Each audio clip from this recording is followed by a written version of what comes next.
Marcus Mariota, once upon a time, 8 years ago, second overall pick in the draft. And who can forget his rookie training camp when Shefty breathlessly tweeted over and over again how many straight practices he had gone without throwing an interception, as if that meant a damn thing.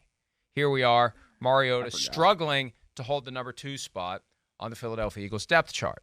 And one of the things I love about an Al Michaels game, beyond the very, soothing voice, and he sounded great last night. He sounded great. And there was a profile of him recently in Sports Business Journal, and he pushed back on the critics of low-energy performances and whatnot, and he had some very colorful language, and I could just hear him saying some of the things that were in the quotes. And if you haven't seen the profile, you should go take a look at it. But he sounded great last night. And when he's talking about the issues with Mariota, the concerns about Mariota, and whether or not he's going to be the backup or Tanner McKee is going to leapfrog him, if he's talking about that stuff, he's not just spitballing. He's not just pulling stuff out of the air and or some orifice.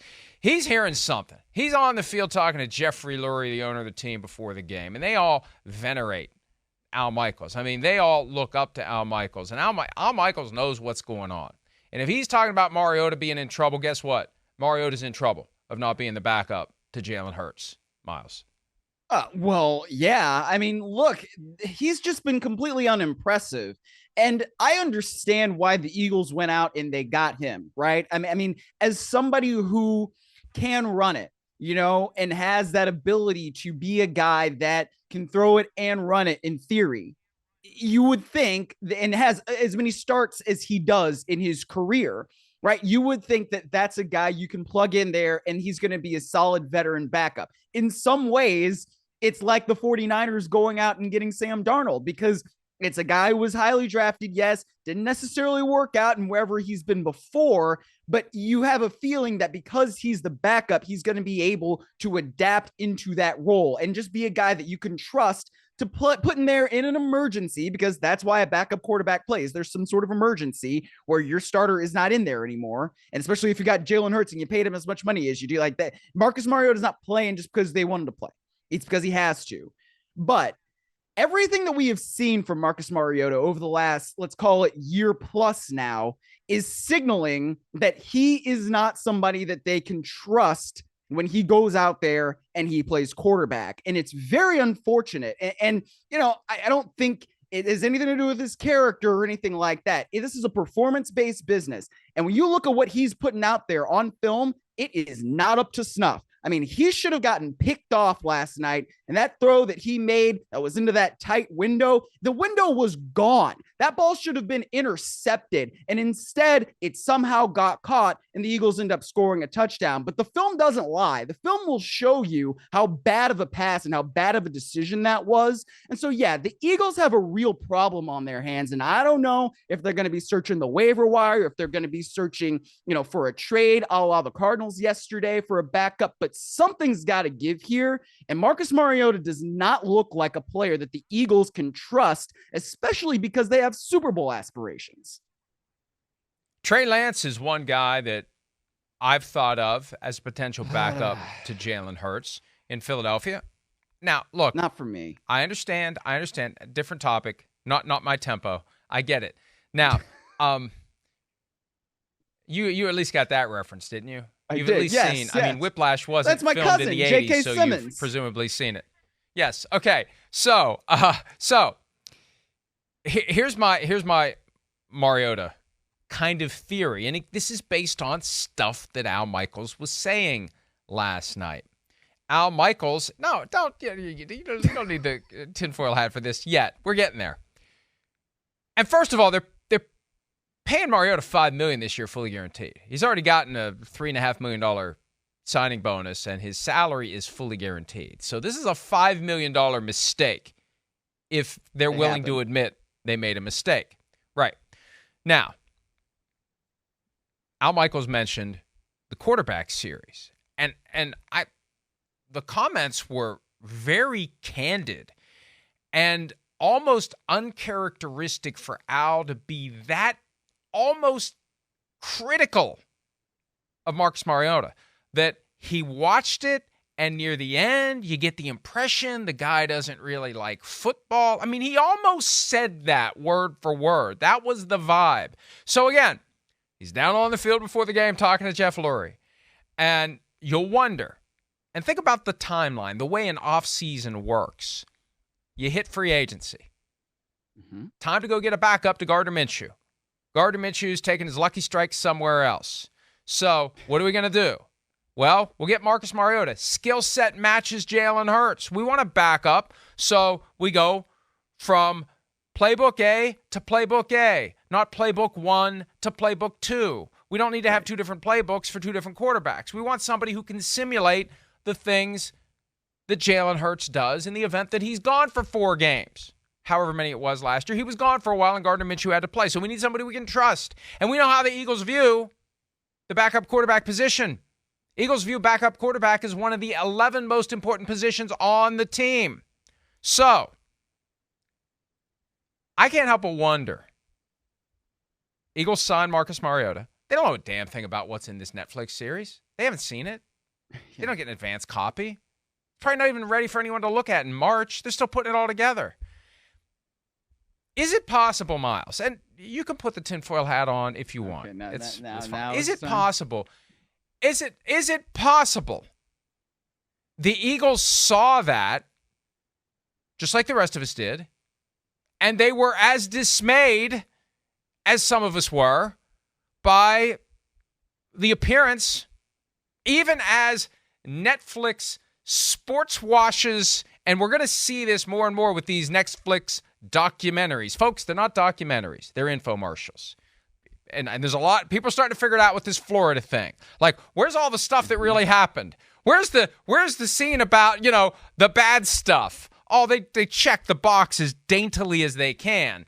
We can't ignore it all together. We got to have a little scene. We got to have Paul Feinbaum wagging a finger at Urban Meyer.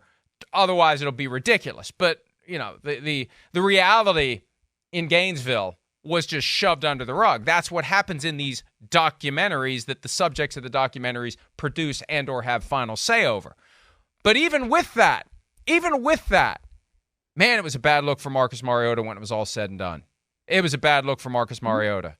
And you wonder how much of that has influenced the Eagles, and you wonder how much of where he is in his career has gotten him to the point where maybe he just doesn't care like he used to. He's no longer a starter, and there's no plausible path for him to be a starter. When he went to the Raiders, at least it's kind of like, with Derek Carr, who knows? Maybe I get a chance to play, and maybe I can, who knows?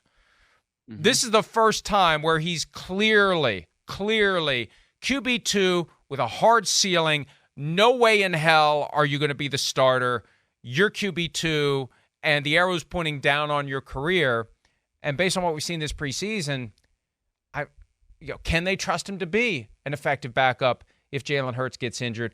I can't help but wonder whether they're willing to admit a $5 million mistake and just move on from Marcus Mariota. Few teams would do that. Most teams would double down. Got to justify the $5 million. Can't admit we made that mistake. That's $5 million. Cannot admit we made that mistake. We just have to make chicken salad. The teams that get it will say, oh, well, there's more where that came from. Got to move on from this guy. Got to have somebody in place who can win football games if our starter gets injured. I mean, in the grand scheme of things, $5 million against the cap, if you admit you make a mistake and then, you go out and you get a cheaper backup, you can do that. The good teams will admit that they made a mistake and cut their losses when they need to, because they just have to do that. And they understand, like, this is a game about winning, right? It's a results-based business. So if your result of you went out, you signed this guy, you figured that he would be a good backup with a skill set match to our starter and all that, and then it's probably not just the Netflix series, but it's probably a combination of, hey, we've seen this guy in practice and he's been airmailing passes. And we've seen this guy in practice and he hasn't necessarily been making the right reads. We've seen this guy in practice and he's not necessarily calling the right things at the line of scrimmage to adjust the protection. We've seen this guy in the meeting rooms and he's sometimes not quite getting the little nuances that we need him to understand when it comes to our scheme and our system and how we want to get things accomplished. And then you have all of that his performance in the game, which has obviously been lacking. And then you maybe add on that extra layer of, man, in the Netflix series, I don't know, that wasn't the best look.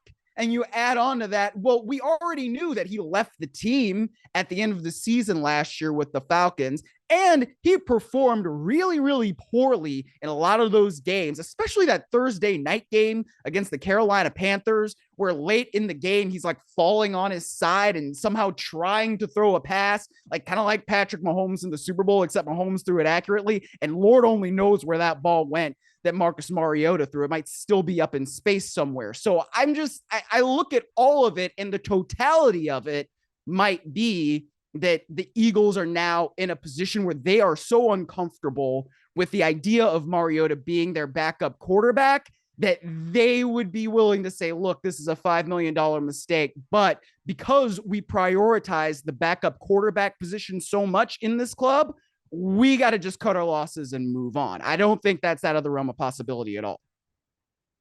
And you know, and I say this half jokingly, which means, you know, math is hard, but half seriously. Nick Foles is available. I mean, and you know, apparently he said somewhere recently Carson Wentz how much is available, and he's been wearing Eagles gear. Oh.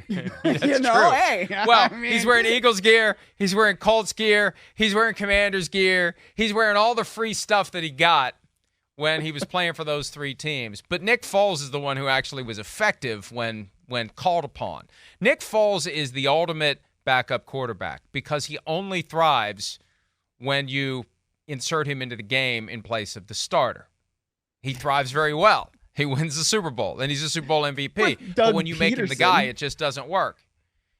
I still don't know why he's not in Jacksonville. Well, he's Doug Peterson's muse. I mean, why isn't he Trevor Lawrence's backup? They both are blonde. I mean, you know, they're both tall, and it makes a lot of sense because frankly, I don't even know who the backup quarterback is off the top of my head in Jacksonville, and that's not something that I prepped for today. So CJ Beathard. I don't know.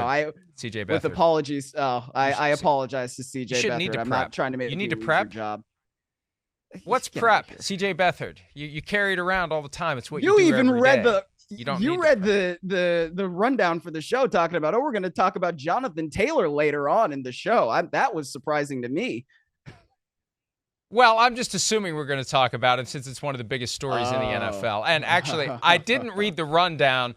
I read the text message we got last night because it was short. It was short enough that I was able to finish it before my attention span of a dying gnat expired. Hi, it's Mike Florio. Thanks for watching PFT on YouTube. Hit subscribe for the latest news and analysis from Pro Football Talk.